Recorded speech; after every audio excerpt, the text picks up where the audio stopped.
Welcome to the Live Alone podcast, the podcast where two nerds who consume a whole lot of horror discuss their favorite pieces of horror media. From movies and TV shows to video games, novels, and everything in between. Because this is a spooky world, and we're just thriving in it. I'm your host, Sarah, the survivalist in your slasher friend group that will put up a lasting fight, but inevitably die because only the final girl can survive. And I'm your host, Ian, the fearless fighter in your slasher friend group that tries to save the day but ends up dying because physical strength just doesn't win in horror. Ian's actually not in for this episode, unfortunately.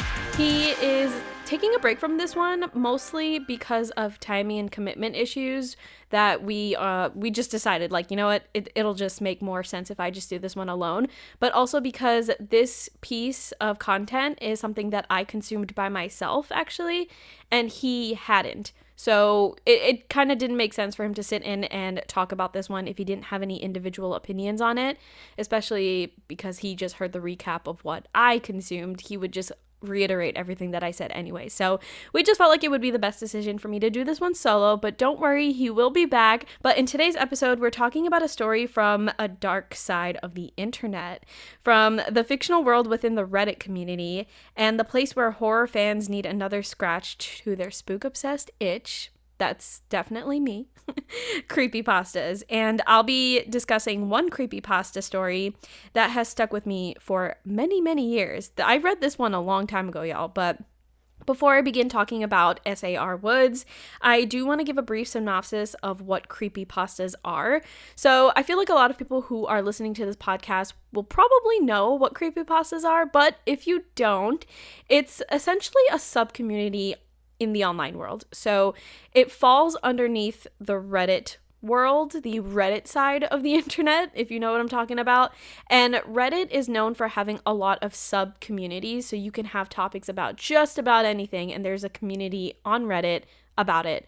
So this particular community, this sub-community that is called Creepypastas, is essentially just fiction short stories in the horror genre. So when we think about the word creepypasta, it's kind of synonymous with horror short stories. So you'll hear people say, oh, I read this creepypasta, I checked out that creepypasta, and it's basically them saying they checked out a short horror story on Reddit in this little sub-community.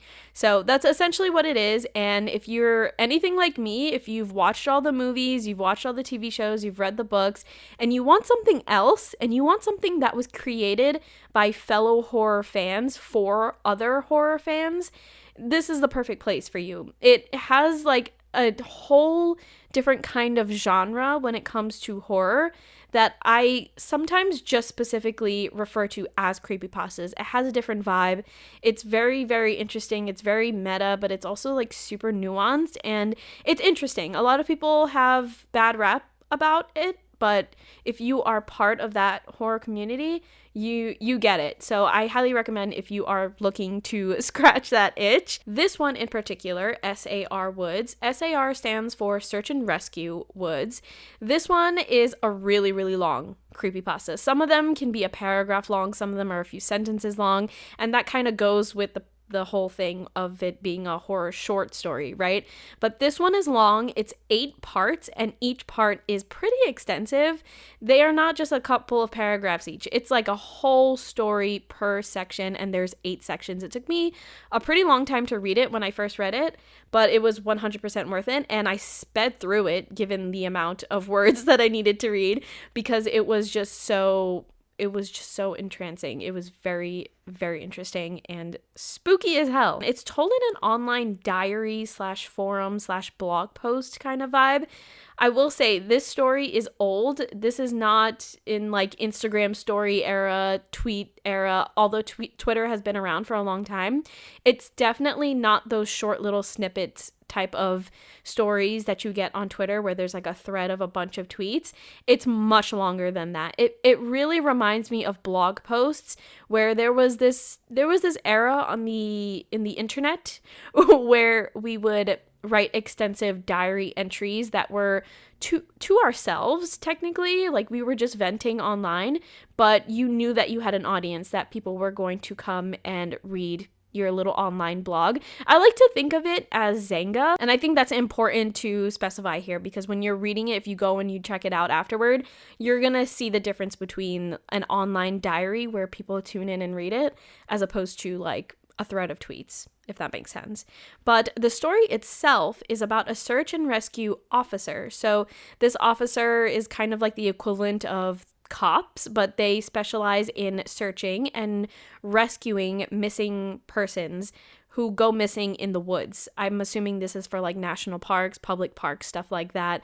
But this is essentially the experience of one search and rescue officer and like all of the experiences that they have experienced over a period of time, and they link together. It ends up becoming like one full-fledged story of these experiences that end up intertwining, making sense with each other. It's very, very fascinating. So these experiences are obviously not pleasant experiences. They get stranger and stranger as the officer continuously updates their audience, and it just gets wild until you reach the end where you've read so much crazy shit that happened to this officer, you don't even understand what is going on. It's that wild. It just gets wilder and wilder. Before we kick things off and I start discussing it in more detail, let's play around a fast facts. So obviously I can't do any games this time around because I'm by myself. I can't play a game with myself, at least I don't think so. Maybe I'll give that an extra thought, but I do have just like a couple of fast facts that I learned while I was doing some research for the episode. So the first thing is that, like I said, this creepypasta is old. It is 8 years old. I read this when I was in college, and I'm now realizing that it was actually pretty new when I first read it. It's 8 years old. It was also converted into a season of a short-lived series called Channel Zero. I don't know if people were Channel Zero fans. Those of you who are listening, let me know, by the way, on social if you are, because we loved that show.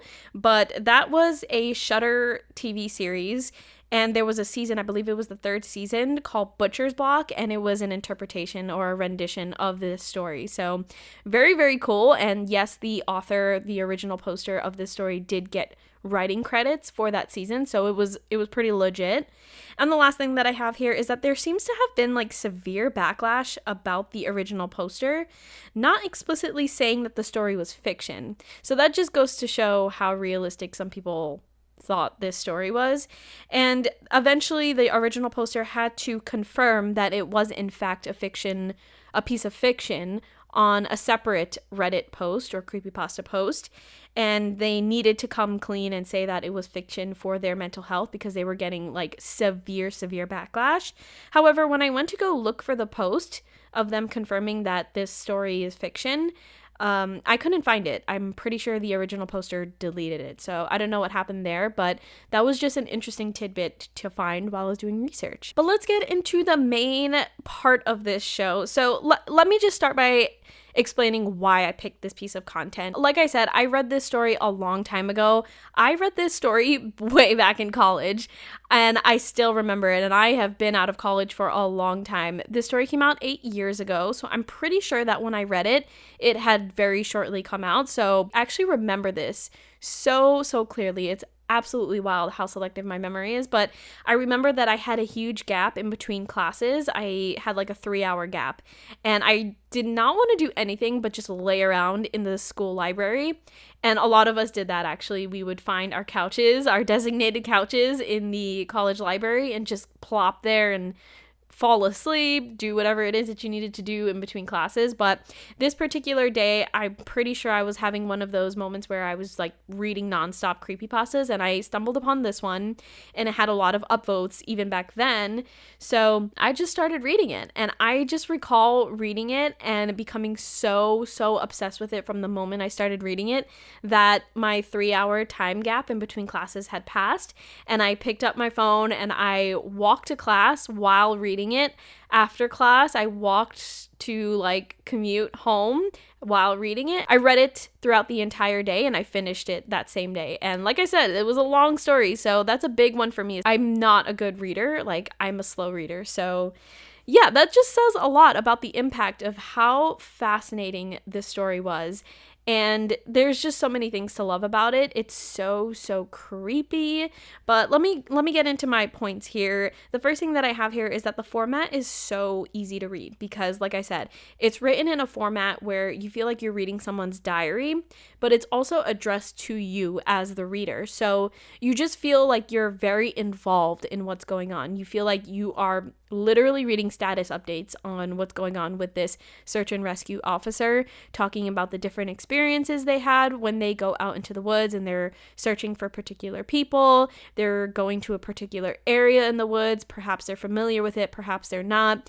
And just coming across some of the most strangest things they have ever seen in their life. And I'm talking perhaps it's explainable, perhaps it's unexplainable, it's absolutely paranormal, but there's also something about it being like a diary entry and it kind of reeling you in as a reader because it's addressing you as well.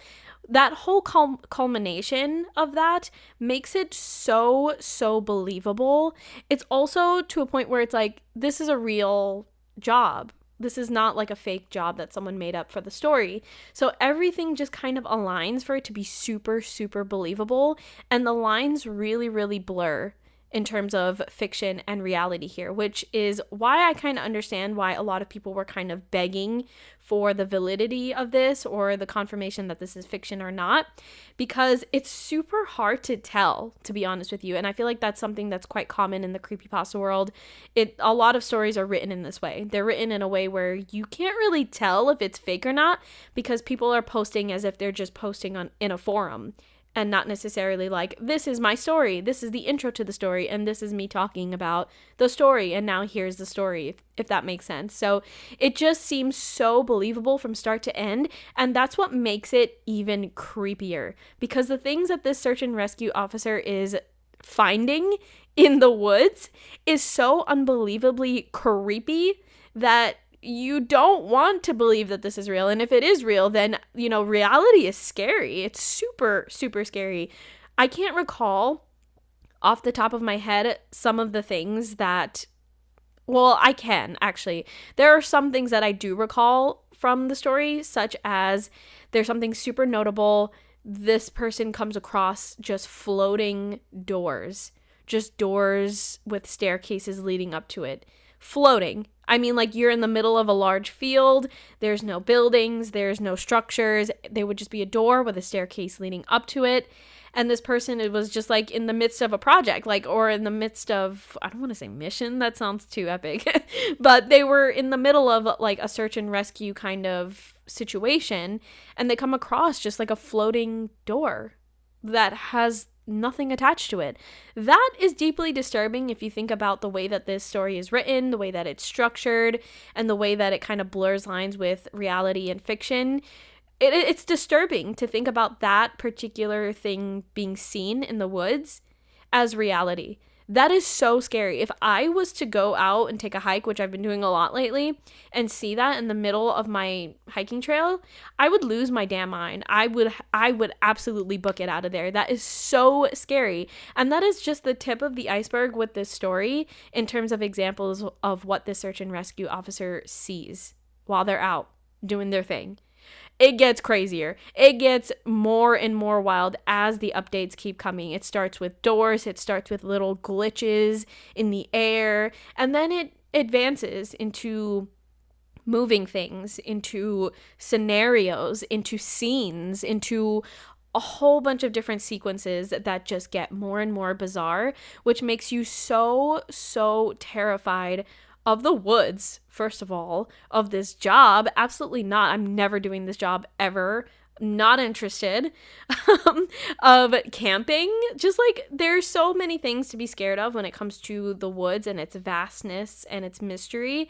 But this story is really great at encapsulating that by looking at it from a perspective of someone who frequents that kind of environment. And it's not frequent like, oh, I'm going on a hike and I'm not going to come back here because, I've done this hike, I've completed it, blah, blah, blah. This is someone that's going into the same space or similar space every single day as part of their mundane job. So it also adds to that element of believability. Is that a right? Let's just use the word validity. Yes. It really plays into the validity of this story and, again, the blurred lines between reality and fiction. I think creepypastas do such a great job at making that line super blurry. And I think that is the most successful thing about creepypastas. Now, that can end up being something detrimental if we think about the example of Slender Man and how that has reciprocated into reality and true crime. That can be detrimental. However, if we take it from a surface level as just a horror fan, as just horror lovers, being able to consume a piece of media where it's so close to reality that it freaks you out that much because you don't know what is real and what's not real, it's amazing. It's such an experience. And I feel like that is my favorite thing about reading creepypastas. And not gonna lie, recording this episode makes me want to go and read some creepypastas because it's been a while. It's been a while since I've experienced that. Wow, that is unreal. This story is so deeply moving, captivating, and believable to a point where, like, you just go into a rabbit hole of trying to find out if this is real or not. But I have to keep reminding myself that creepypastas are inevitably fiction. They are short stories. They're short horror fiction stories. They're not real. I have to keep reminding myself that. But if we think about it in the example of other stories that are super believable, say, for example, the Blair Witch Project, a lot of people were very creeped out about that particular piece of media, that movie, because it's also so close to reality. The lines get super blurred there, and the marketing that went behind that made it seem super believable too. But we're not talking about Blair Witch Project. We're definitely gonna have to talk about that in another season. But yeah, there's just something so enticing about reading or consuming a piece of content that makes you question reality. Now, I do have some dislikes about the story. As much as I absolutely love it, and I recommend anybody, any and everybody, to go check out this story, I do dislike this one sequence in the story at the end, near the end. And endings are hard, right? Especially when you're writing a story. But there's something about the ending in this one that just becomes a little bit too much.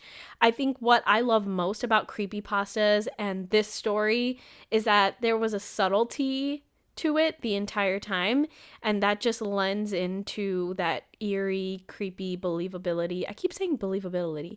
Weird, creepy validity of that blurred line.